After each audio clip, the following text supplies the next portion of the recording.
Hey, everybody. Welcome to the second episode of the all new In Broad Daylight. I'm your host, Adam Todd Brown. This is a very special Entertainment Tuesday episode. Is every Tuesday Entertainment Tuesday? No, it's just that I'm talking about a bunch of entertainment related stories, and the words entertainment and Tuesday sound very nice together. Up first, let's talk about a band that hasn't made a legitimately good album this millennium. The Foo Fighters. Fight me in the comments, Chris Shiflett apologists. At a recent show at London Stadium, exact location unknown, Foo Fighters frontman Dave Grohl took the stage and did something that middle-aged white dudes like myself do better than any other demographic: complain about Taylor Swift. She was playing a show at the same time as the Foo Fighters across the city at a much larger venue, Wembley Stadium. So, of course, if you're Dave Grohl, you got to say something about it. And he did. Here's a quote. I tell you, man, you don't want to suffer the wrath of Taylor Swift. So we like to call our tour the Errors Tour. We've had more than a few eras and more than a few fucking errors as well. Just a couple. That's because we actually play live. Ooh, such an original gripe. Let me guess. There's also no good music on the radio anymore. When the audience appropriately groaned in response, Dave doubled down, saying, "What? Just saying, you guys like live, raw rock and roll music, right? You came to the right fucking place." End quote. And yeah, is that what the Foo Fighters are doing these days? Are they playing their first album in its entirety on this tour? Because that's the last time they qualified as raw rock and roll music. Things have been pretty well polished ever since. The next night, Taylor Swift seemingly addressed Grohl's comments when she told the audience, "My band, who's going to be playing live for you for 3.5 hours tonight, they deserve this so much." Suck on that, Grohl. Anyway, there's a surprising amount of layers to this story, as pointed out in an NBC News article about this incident by a writer named Doa Madani. For one thing, Taylor Swift fans have also been calling her tour the Errors Tour on account of the litany of mistakes she and her band have made along the way. That includes a time when the piano that she was playing live stopped functioning because it had been played in the rain the night before. Also, apparently, she swallowed a bug in the middle of a song once, and no thanks. If I swallowed a bug in the middle of doing this, I would retire from podcasting forever just to be on the safe side. Dave Grohl's comments also represent a hard pivot when it comes to his feelings about Taylor Swift. In 2018, he told late night host James Corden, probably while waiting to lip sync an Adele song in a gas guzzling SUV, that Taylor Swift once saved him from embarrassment at a party hosted by Paul McCartney. How? Because the crowd asked him to get up and play a song, but Dave Grohl doesn't play piano. Fortunately, according to his version of events, up jumped Taylor Swift, who offered to play a song on piano. Even better, that song was Best of You by the Foo Fighters. They sang it together. So sweet. So Dave Grohl is shitting on the live performance abilities of a performer who saved him from showing his lack of live performance abilities in front of an assembled crowd of live performers. Classy. All that said, there could be something else at play here. Back in January of this year, Grohl's then 17-year-old daughter, Violet, took to Twitter, currently known as X, to criticize Taylor Swift's use of private jets. Here's a quote. "Why can't Taylor Swift just drive like everyone else?" End quote. And hey, there are definitely some very valid gripes when it comes to the environment and private jets. I just don't know that people are trying to hear them from the daughter of a guy whose own carbon footprint could probably crush an entire continent.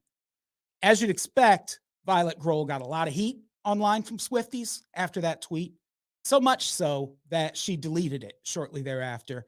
And there is some speculation that this is why Dave Grohl decided to call out Taylor Swift that night. Who knows if that's true? All I know is that it's kind of weird that Dave Grohl has a kid named after a Courtney Love song. Hey, up next, let's talk about a story that exemplifies everything that is wrong with the true crime genre.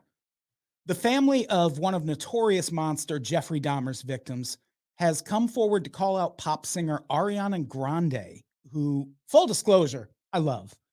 She's definitely on the wrong side of this story, though. The criticism stems from Grande's appearance on a podcast recently, where she regaled the hosts with a story about a time when, during a Q&A with a group of young fans early in her career, she said her dream dinner guest was Jeffrey Dahmer. Oof. There's a lot to work with here. For one thing, that is a bananas thing to say to a group of kids. But it's worth noting that if this was early in her career, she was probably a kid herself and was just trying to be shocking. Granted, she mentions a song called Problem during that story, and that song came out in 2014. So she was, at minimum, 20 years old or so. But that still puts this incident in that same section of the Ariana Grande timeline where surveillance footage caught her licking a donut and putting it back on the shelf. So she wasn't exactly doing adult shit at this point in her life. The problem is deciding to share that anecdote again in the 2024 year of our Lord and expecting any sort of positive outcome is nuts. This is the kind of incident that is supposed to surface by way of recently discovered video footage that no one realized existed, not by way of you blabbing about it on a podcast. Unsurprisingly, the mother of Tony Hughes, a deaf, nonverbal victim Dahmer killed in 1991, has some thoughts. Here's a quote. To me, it seems like she's sick in her mind. It's not fancy or funny to say you would have wanted to do dinner with him. It's also not something you should say to young people. End quote. Facts. Tony Hughes' sister, Barbara, added, quote, unfortunately, until it happens to her and her family, she just doesn't know what we have been through. End quote. This is the same family who vehemently objected to the Netflix series about Jeffrey Dahmer. At the time, show creator Ryan Murphy defended the show by saying he did lots of research and reached out to 20 victims' families and friends, but never got a response. And yeah, man, that's probably a good sign that it wasn't the right project to pursue. But now let's talk about a project that was very much worth pursuing. The first ever collaboration between rap legends Nas and Jay-Z. Eagle-eared listeners might note that those two have collaborated a bunch of times after spending the early part of the 2000s saying mean things about each other and then making up in 2006. That's the year the world first got an official Jay-Z and Nas team up on the latter's Hip Hop Is Dead album on a song called Black Republican. But there was a collaboration before that. If you knew the right place to look, i.e. any file sharing service, you could find it, but it was never officially released in a way that made obtaining it not a crime. Until now, for reasons that will probably remain unknown forever, or until someone files the right Freedom of Information Act request, basketball star Shaquille O'Neal's 1996 album, yes, I said that correctly, You Can't Stop the Rain, is being reissued. There was a song on the album back when it was released called No Love Lost that featured Jay-Z and Lord Tariq, but it was supposed to also feature Nas. He wrote and recorded a verse for the song, but for whatever reason, Shaq's legal team, who I'm imagining are also all giants for some reason, were unable to get clearance to use the verse on his album. Like literally any other song recorded in the 90s, someone did snag an illicit copy of the version with Nas on it and put it on file sharing services. But for almost 30 years now, there was no official release. But that long national nightmare is over now, as if you needed another reason to buy a reissued, expanded version of Shaquille O'Neal's landmark third album. I'm joking, of course. It's 2024. There's no physical version of this to be bought.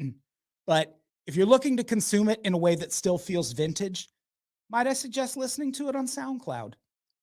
Also, it might not sound like it, but I'm actually A-OK with the rap music output of Shaquille O'Neal. If you don't believe me, plug, check out the Substack article I just wrote about it at adamtoddbrown.substack.com. Later, though, there's more news to get through, including more hip hop related news right now. Duane Keefe D. Davis is back in the news. Do you recognize the name? He's the guy who shot and killed Tupac Shakur in Las Vegas, Nevada, then assumed he was safe to talk about it freely online and in documentaries because police in California promised him it was fine. Nevada authorities disagreed that it was fine and eventually arrested him. And I would be shocked if he doesn't take Diddy down with him. Speaking of things you can read about on my Substack. The reason Davis is back in the news is because he was this close to being released on bond until his trial starts. His bond is $750,000, and apparently that math works out to him having to pay $112,500 to get out. No problem, because a man improbably named Cash Jones came through with the needed funds to spring Davis from jail, except there's a catch in that the judge in this case, Clark County District Court Judge Carly Kearney, you know the one, previously ruled that if Davis is going to make bail, the money can't come in exchange for a movie or book deal where he would talk about his involvement in Tupac's murder. Unfortunately for Davis, Judge Kearney had some suspicions that the bail money was tied to exactly that, on account of how in a jail visit in mid-June, Davis told his wife, quote, "Cash ain't got no damn money to get me out," end quote, and that Jones was a front for, here's another quote, "the Jewish man that owns the fucking movie company," end quote. So I guess that's pretty damning, as is the phone call between Davis and Cash Jones, where they talk at length about turning his story into a project of some sort. Here's another quote. "My thing is, fuck the movie shit. Takes too long. We get to that later. Let's do the series. You know what I'm saying?" End quote. And I have a knot in my stomach that's telling me they're talking about a podcast series. Whatever the case, while it might seem like a slapstick comedy example of the loose lips sink ships law, there is a tragic story behind all of this beyond the one where Tupac was murdered on the streets of Las Vegas. The reason Davis is so eager to be free while he awaits trial, beyond all of the obvious reasons a person would not want to be confined to an American jail, is because he has cancer. Here's a quote from his courtroom testimony. "I've got cancer and I'm in here eating all processed food. They don't sell fruit. It's just terrible. Fake potatoes, fake milk, fake everything. It ain't good for an ex-cancer patient, and now I got it again." End quote.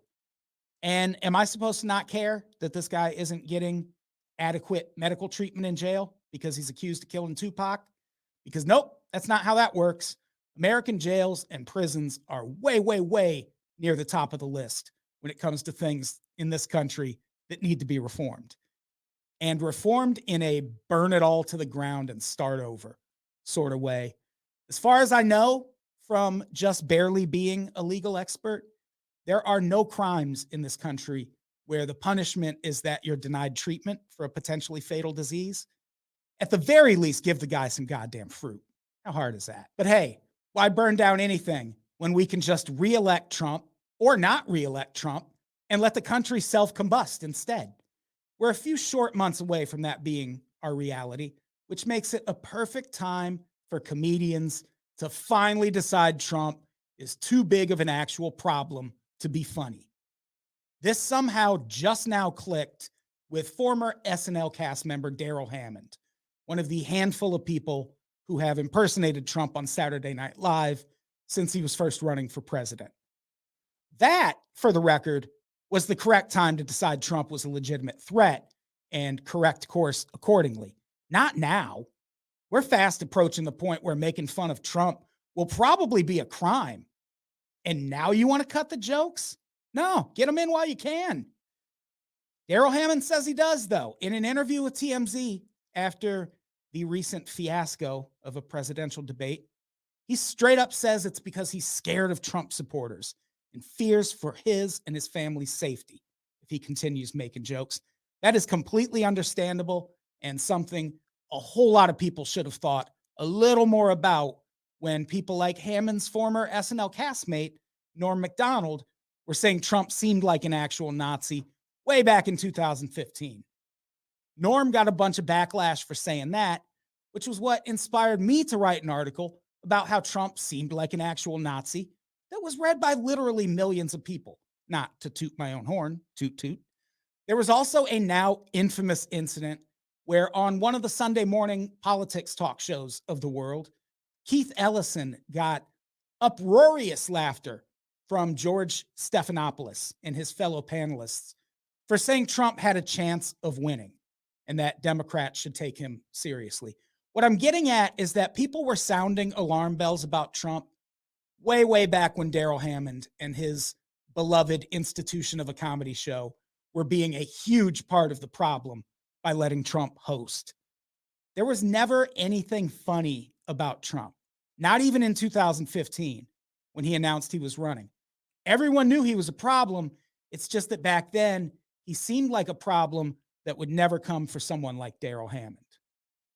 You know, someone should write a famous poem about this kind of thing. And hey, that's our episode. Thank you so much for watching.